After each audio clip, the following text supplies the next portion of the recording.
I had no idea that one small decision could change everything. It was just a receipt. A simple, innocent receipt from a late-night coffee run. But that one action, circling a name, set everything in motion. At first, I didn't even realize what I'd done. I was just trying to make sense of the numbers, squinting at the faded ink, and then there it was, a name that caught my eye. I didn't think much of it. Just a name. But the second Vincent Moretti, the Mafia boss, walked into the room, everything shifted. He had been scanning the crowd, his eyes sharp, piercing through the sea of faces as if he were looking for something. When they landed on me, it was as if time itself froze. I could feel the weight of his gaze before I even knew what it meant. Vincent wasn't just another wealthy man in a tailored suit. No, he was something much more dangerous, a man who commanded respect without ever needing to raise his voice. As he crossed the room, his presence seemed to part the crowd like waves before a storm. He didn't need to speak to make people move aside. They just did. And then, just as I was making my way to the bar, I saw him. Vincent Moretti. The name I'd circled on that receipt. His expression changed instantly, like a switch had been flipped. It wasn't just surprise or recognition. It was something deeper, something I couldn't quite place, but it sent a chill down my spine. I froze, feeling exposed, like I had just been caught doing something I wasn't supposed to.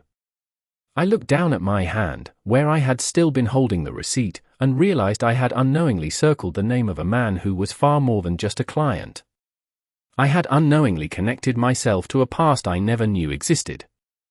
I had no idea what that name meant to him, or why it made his expression darken. But in that moment, I knew I had made a grave mistake.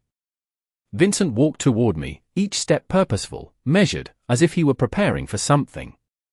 My heart raced as I tried to calm myself. I needed to act normal, to act like I didn't know what was happening. But as he got closer, I couldn't help but feel the weight of the air change around us. It wasn't just a moment of recognition, it was a moment that could define the rest of my life. "You," Vincent said, his voice low, controlled, almost too calm. "You know who I am, don't you?" My throat tightened. I couldn't speak. I didn't know how to respond. All I could do was nod, the truth hanging in the air between us like an unspoken promise.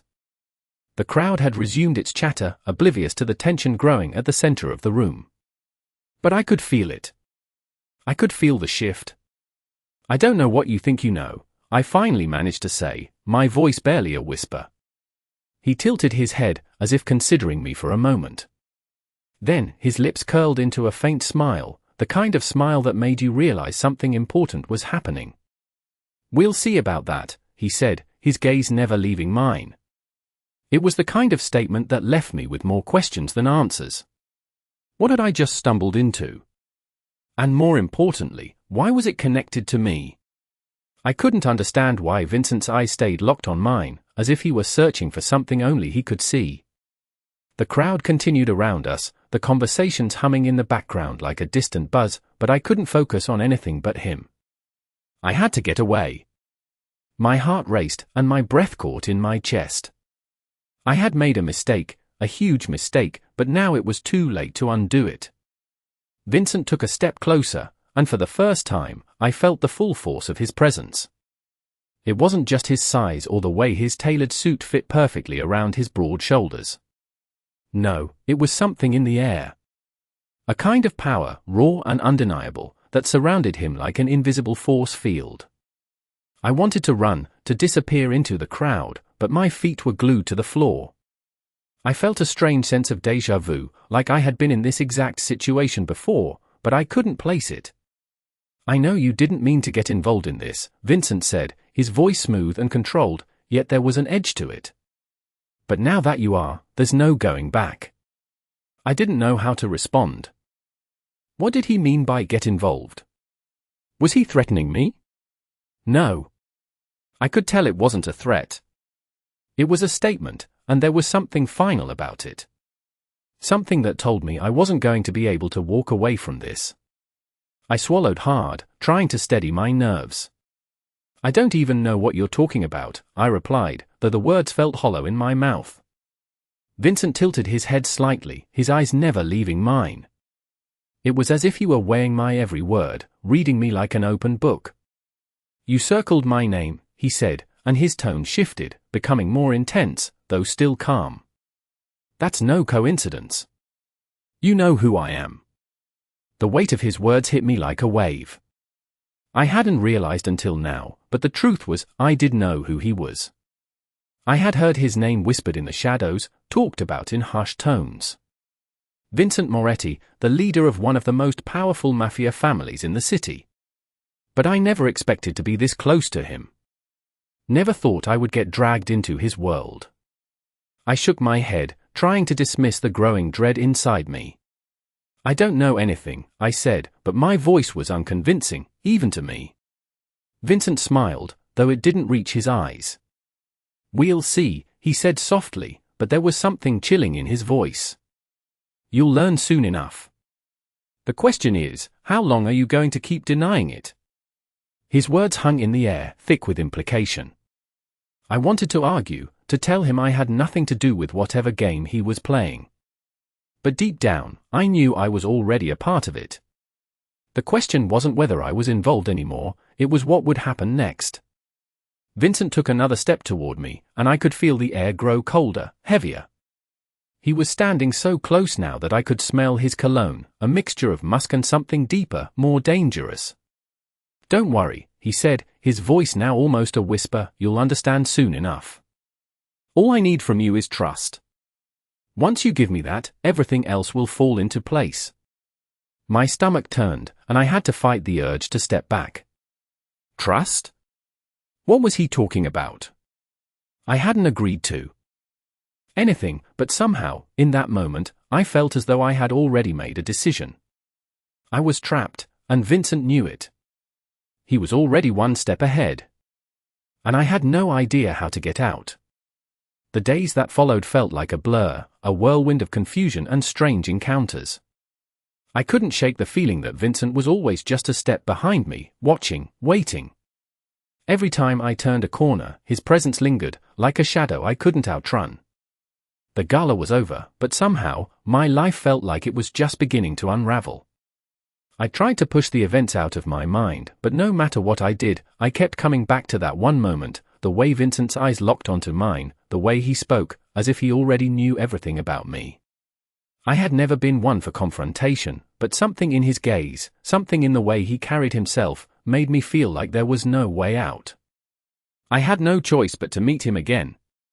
It happened a few days later, at a small coffee shop in the corner of the city, where I had been trying to maintain some semblance of normalcy. I had just ordered my drink when I felt a familiar presence at my side. I didn't need to look up to know who it was. Emma, Vincent's voice came, smooth and almost gentle. My heart skipped a beat. I couldn't even bring myself to respond at first. I was wondering if we could talk, he said, as if we were old friends, as if I had any choice in the matter. I stood frozen, the cup of coffee trembling in my hand. How had he found me? How did he always know where I would be? I don't know what you want from me, I finally said, my voice trembling, betraying the fear I was desperately trying to hide. Vincent looked at me for a long moment, his eyes intense but unreadable. I don't want anything from you, Emma, he replied softly, except your cooperation. Cooperation? I echoed, trying to make sense of what he was saying. I'm not involved in anything, I continued, though the words felt hollow coming from my lips. I'm just a waitress. I'm not part of your world. Vincent chuckled, but it wasn't a laugh of amusement, it was more of a knowing sound, as if he saw right through me. You think you can stay out of this, Emma? He asked, his tone suddenly serious. You can't. You've already made your choice the moment you circled my name. The words hit me like a punch to the gut. I opened my mouth to argue, but no words came out.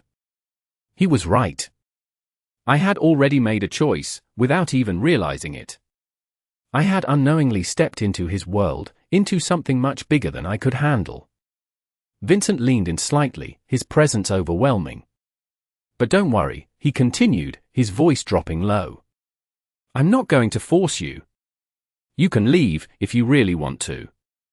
But I know you won't. His words, though calm, carried an undeniable weight, and in that moment, I realized he was right again. I couldn't leave. I couldn't walk away. I was already too deep.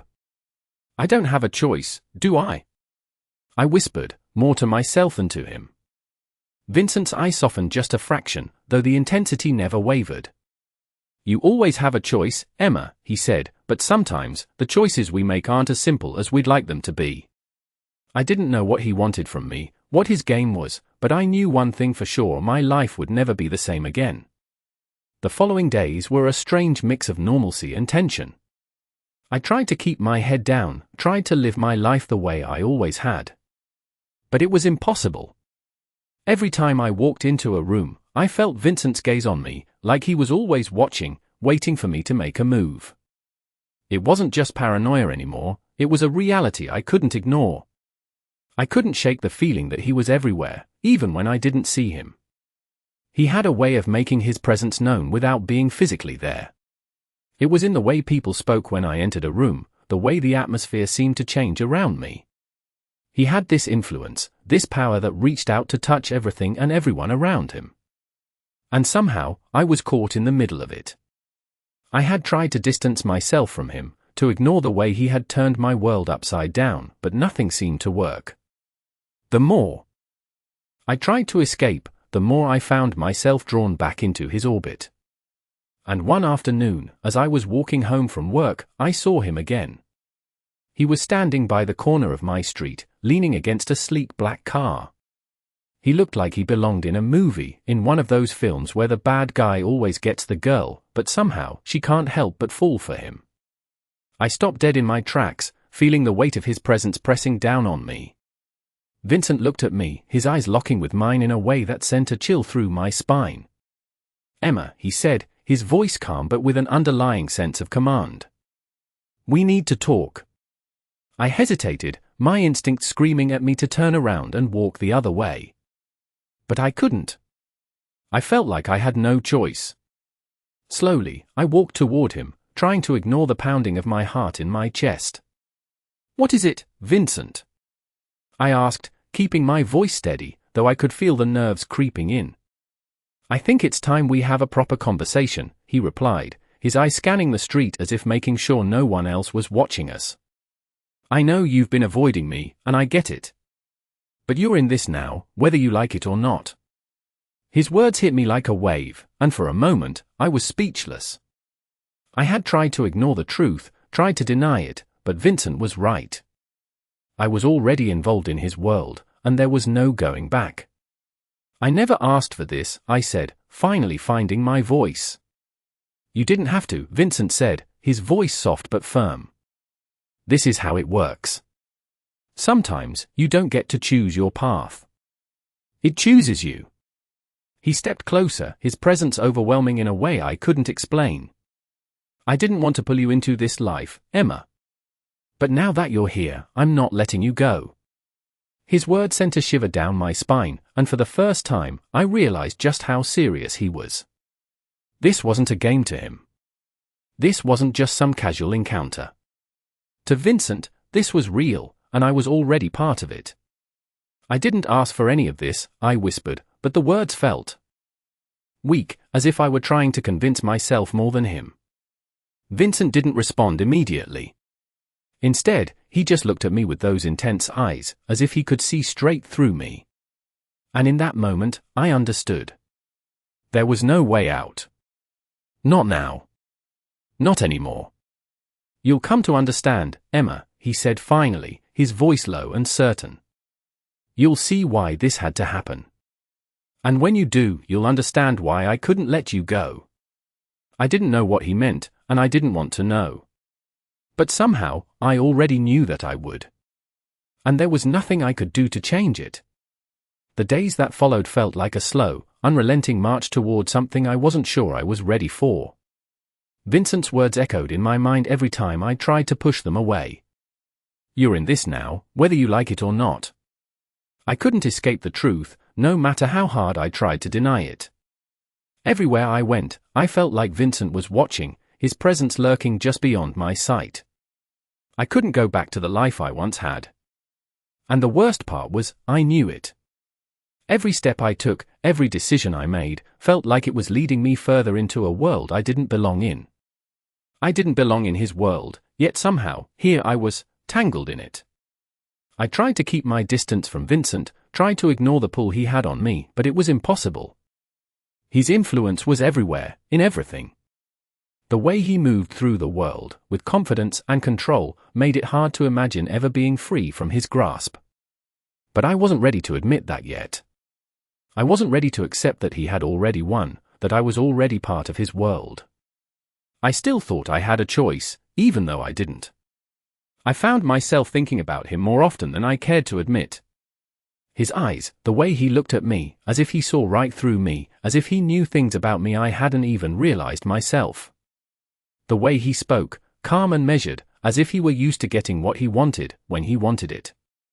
It was terrifying and strangely comforting at the same time. I couldn't explain it, and I didn't want to. There was a tension in the air every time we were in the same room, a magnetic pull that neither of us could ignore. I tried to pretend I wasn't affected by it, tried to act like I was still in control of my own life, but the truth was, I wasn't. He had already taken control. And somehow, I couldn't bring myself to fight it. Then came the night when everything changed. I was walking home from work, the streets quieter than usual, the chill of the evening air settling around me. I was lost in thought, my mind wandering, when I heard the unmistakable sound of footsteps behind me. I didn't need to turn around to know who it was. I didn't need to see him to feel his presence. Vincent! I thought you might be walking home alone, he said, his voice smooth and reassuring. I stopped, frozen in place, not knowing what to say. I had been avoiding him, trying to keep my distance, but here he was, standing behind me like it was the most natural thing in the world. Vincent, I said, trying to sound composed, though my heart was racing. What are you doing here? He took a step closer, his figure looming in the dim light of the street lamp. I told you we needed to talk, he said softly. And we will. But not here. He reached out, his hand brushing against mine in a gesture that was strangely intimate, even though I didn't want it to be. It was a simple touch, but it made my pulse race, and for a moment, I couldn't think straight. Where are we going? I asked, my voice barely above a whisper. Come with me, he replied. There was no question in his voice, no hesitation. It wasn't a suggestion, it was an order. I didn't know why, but I followed him. Maybe it was curiosity, maybe it was fear, but I knew I was already too far in to turn back now. We walked together in silence, the tension between us thick, and I couldn't help but wonder what would happen next. I was afraid of what he wanted from me, but even more afraid of what would happen if I refused. When we finally reached his car, Vincent opened the door for me, his eyes never leaving mine. I hesitated for a moment, but then I stepped inside, not knowing where this was going, but feeling like I had no choice but to find out. The drive was silent, the only sound the hum of the engine and the soft click of the blinker as Vincent made his way through the quiet streets. I sat in the passenger seat, my mind racing with 1,000 thoughts. What was happening? Where was he taking me? I couldn't help but feel a mix of fear and curiosity, the weight of his presence filling the space between us. Every time I glanced at him, I found his eyes on the road, focused and calm, as if this was just another ordinary drive. I, on the other hand, was anything but calm. My heart pounded in my chest, my palms slightly sweaty as I gripped the edge of my seat. I had no idea what I was doing here, what he wanted from me, but I knew one thing for sure: I was in deeper than I had ever imagined. The streets grew quieter as we left the busy part of town, the buildings becoming fewer, the road stretching out into the unknown. We drove for what felt like an eternity, and the further we went, the more I felt like I was being pulled into something I couldn't escape. Finally, Vincent turned onto a narrow road that led to a large, secluded house. The lights were dim, the place surrounded by trees and a high gate that gave it an air of mystery. I couldn't help but feel a shiver run down my spine. He parked the car in front of the house and turned off the engine. "We're here," he said softly, as if this was the most normal thing in the world. I didn't answer, too lost in my thoughts. I wasn't sure what to expect, but I knew this place wasn't like anything I had seen before. It was quiet, isolated, almost like it belonged to a different world entirely. Vincent got out of the car and walked around to open my door, his movements fluid and confident. I hesitated for a moment, but then I stepped out, following him as he led me to the front door. It was big, imposing, with ornate details that spoke of wealth and power. He opened the door and motioned for me to enter. "After you," he said, and I could hear the subtle command in his voice. I stepped inside, the cool air of the house brushing against my skin. The interior was just as grand as the outside, with high ceilings, elegant furniture, and a kind of quiet that seemed to swallow any sound. The walls were adorned with paintings and sculptures that gave the space an air of sophistication. Vincent led me down a hallway, his footsteps echoing in the silence. "I know this is all overwhelming," he said, his voice steady. "But you need to understand something. You're here because you're important to me. You're part of something much bigger now, something you can't walk away from." His words hung in the air, heavy with meaning. I didn't know what he meant by important, but somehow, I knew it wasn't good. I had been trying to ignore the truth, to pretend like I wasn't already part of his world, but every step I took, every word he said, made it clear there was no going back. We stopped in front of a large wooden door, and Vincent turned to face me. "This is where it begins," he said, his eyes locking onto mine. "You may not understand it now, but you will. And when you do, you'll see that this was always meant to happen." I opened my mouth to speak, but no words came out. What could I say? What was there to say when the truth was so overwhelming? Vincent opened the door and stepped aside, gesturing for me to enter. I took a deep breath and walked in, unsure of what awaited me, but knowing that I couldn't turn back now. Whatever this was, I was already in it. The room was vast, filled with dark wood furniture and expensive artwork that added to the feeling of isolation. I stood in the middle, looking around, trying to make sense of everything. Vincent was already moving, heading towards a set of glass doors that opened into what appeared to be a study. His back was straight, his movements controlled, and for a moment, I almost wondered if he was ever out of control. He gestured for me to follow, and despite everything in me telling me to turn and run, I did. As I walked through the door, I noticed a large desk covered in papers and a few books scattered across it.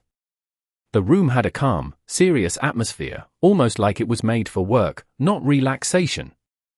Vincent moved behind the desk, sitting down with ease. "Sit," he said simply, his eyes locking onto mine. I hesitated for a moment, then pulled out the chair and sat, feeling the weight of his gaze on me. "I know you're scared," he began, his voice soft but unwavering, "and I know you want to run.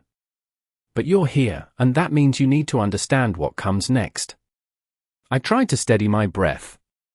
"What comes next?" I repeated the question, though I was sure I already knew the answer. He smiled, but it wasn't a smile that brought comfort. It was a smile of inevitability, one that told me I had no say in what would happen. "You've seen enough to know that your life isn't what you thought it was," he said, his eyes narrowing slightly. "You're connected to a past you didn't know existed. And now, it's time to deal with the consequences." I frowned, trying to process his words. "What do you mean?" Vincent leaned forward slightly, his hands steepled on the desk. "You belong to something bigger than yourself now, Emma. You always have. This world, the one I'm a part of, it doesn't let people go easily. You've made your choice by being here. And there's no turning back." I felt the blood drain from my face. "I never made a choice," I said quietly, trying to find some strength. "You made it the moment you circled my name," he replied. His voice had no anger, just the calm certainty of someone who had been in control his entire life. I wanted to argue, to tell him he was wrong, but I knew it wouldn't matter. I had made that one fatal mistake. I had drawn his attention. "What do you want from me?" I finally asked, my voice shaky. Vincent looked at me for a long time, as if weighing his words carefully. I don't want anything from you, Emma. Not yet. But you have a role to play. Whether you like it or not, you're part of my world now. His words were a heavy truth I could not escape. I thought about running, about leaving, but deep down I knew it was pointless. I was already in too deep. You'll learn to accept it, Vincent said, his voice calm, as if speaking to a child. In time, you'll see why you belong here. I shook my head slightly, feeling lost. And if I don't? I asked, looking him straight in the eye. You will, he said firmly, because there's no other option. The silence between us grew thick, and I realized that no matter how hard I tried to fight it, Vincent was right. I had already made my choice. And now, there was no way out. The days blurred together, each one feeling like the last.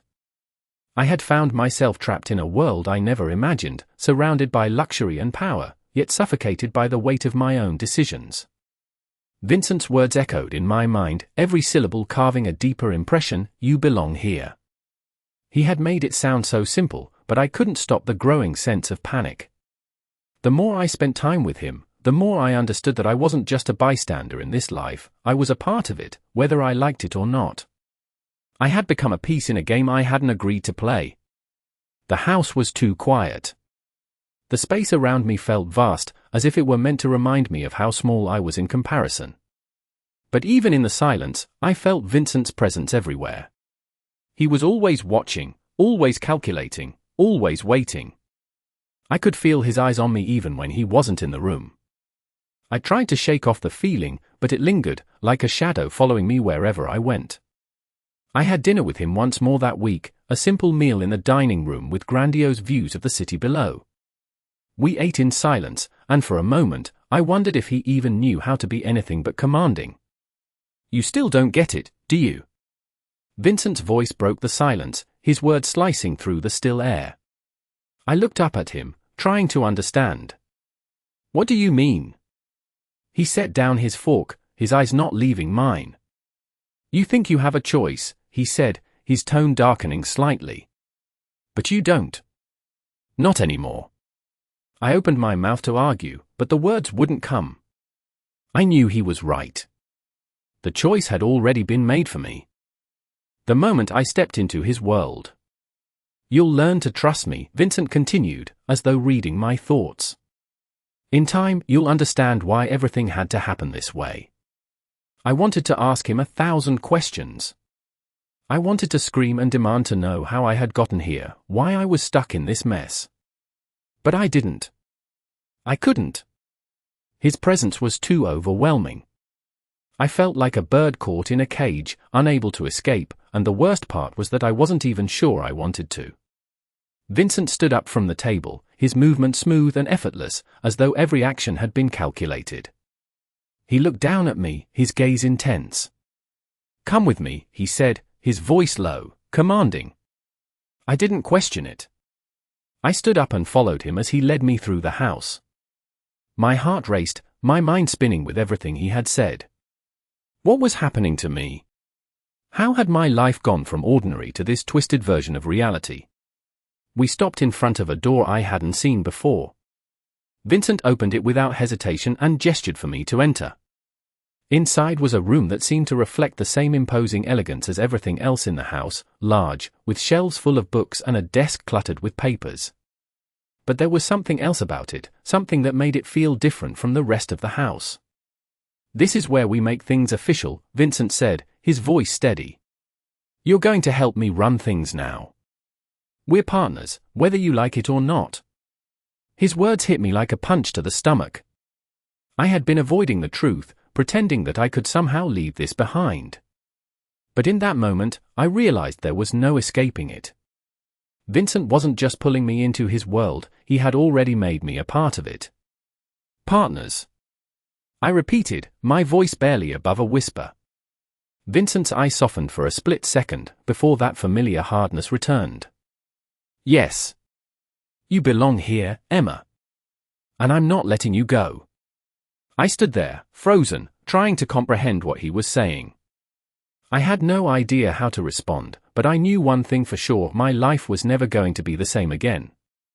The room felt colder now, the silence between us growing thicker with each passing second.